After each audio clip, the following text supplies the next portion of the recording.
আপনাদেরকে দেখাবো আজ বিএসএফের কুড়ো ঘর। আপনারা সাথে থাকুন, দেখতে থাকুন। আপনাদের নিয়ে যাচ্ছি ইন্ডিয়ার মাঠ। এটা একানি লাগানো, আপনারা দেখতে পাচ্ছেন। এটা একটি ফসলের নাম হলে একানি।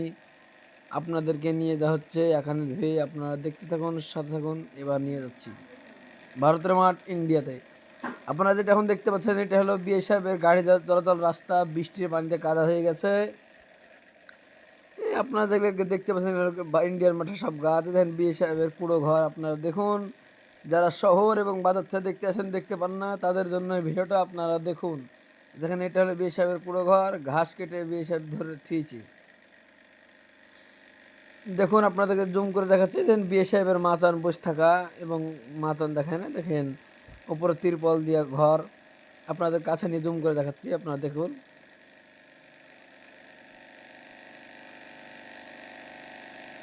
এটা হলো বিএসএফের মাচান। আপনারা দেখুন বসে থাকা মাচান, তারা বসে থাকে পাতলে।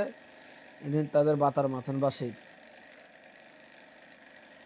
বাসের মাচান। এর উপর খেড় দিয়ে আপনার ছাউনি তোলা। যারা যারা শহর বাজার থেকে দেখতে আসেন তাদের জন্য ভিডিওটা।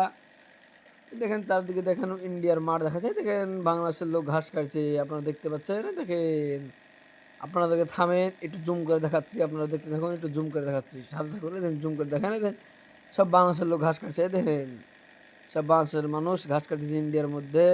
যারা শহর এবং বিভিন্ন জেলা দূর দূরান্ত থেকে আসেন তাদের জন্য এই ভিডিওটা। যারা দূর দূরান্ত থেকে আসেন তাদের জন্য এই ভিডিওটা। বাংলাদেশের মানুষ ঘাস কাটতে এসেছে, আপনারা দেখতে পাচ্ছেন। এই ঘাস কাটছে, আপনারা দেখতে পাচ্ছেন ইন্ডিয়ার মাঠেই। এই ধরনের বাগানটা ছিল একটা আমের বাগান। দেখেন ঘাস মাথায় তুলে সব বাড়ি নিয়ে যাবে, ঘাস কাটা হয়ে গেছে। আপনারা সাথে থাকুন এবং দেখতে থাকুন আমাদের এই ভিডিওটা। আর যারা যারা আমার ফেসবুকে ভিডিও নতুন দেখবেন, আমার ফেসবুকটা ফলো করে দেবেন নতুন নতুন ভিডিও দেখার জন্য। বাংলাদেশের মানুষ দেখতে পাচ্ছেন। দেখেন আমরা বসে আছি, আপনাদের ঘাস কাটার পর কুড়াতে বসে রেস্ট করছি, বিএসএফের কুড়াতে বসে রেস্ট করছি। আপনারা দেখতে পাচ্ছেন সেই ছোট্ট কুড়ো ঘর, যেই কুড়ো ঘরে বিএসএফ বসে থাকে, সেই কুড়ো ঘরে এখন আমরা বসে থেকে আরাম সাচ্ছি। চারিদিকে বৃষ্টি হচ্ছে, আপনারা দেখতে থাকুন বিএসএফের কুড়ো ঘর। আমরা বসে জোড়ানো হবে, পানি বৃষ্টি ছুটবে, তারপরে আমরা বাসায় ফিরবো। ঘাস কাটছি ভারতের মাঠে, আপনারা দেখুন। এই দেখুন সেই বিএসএফের কুড়ো ঘরে। শুধু বিএসএফ কেন বসে থাকবে, আমরাও তো বসে থাকতে পারি।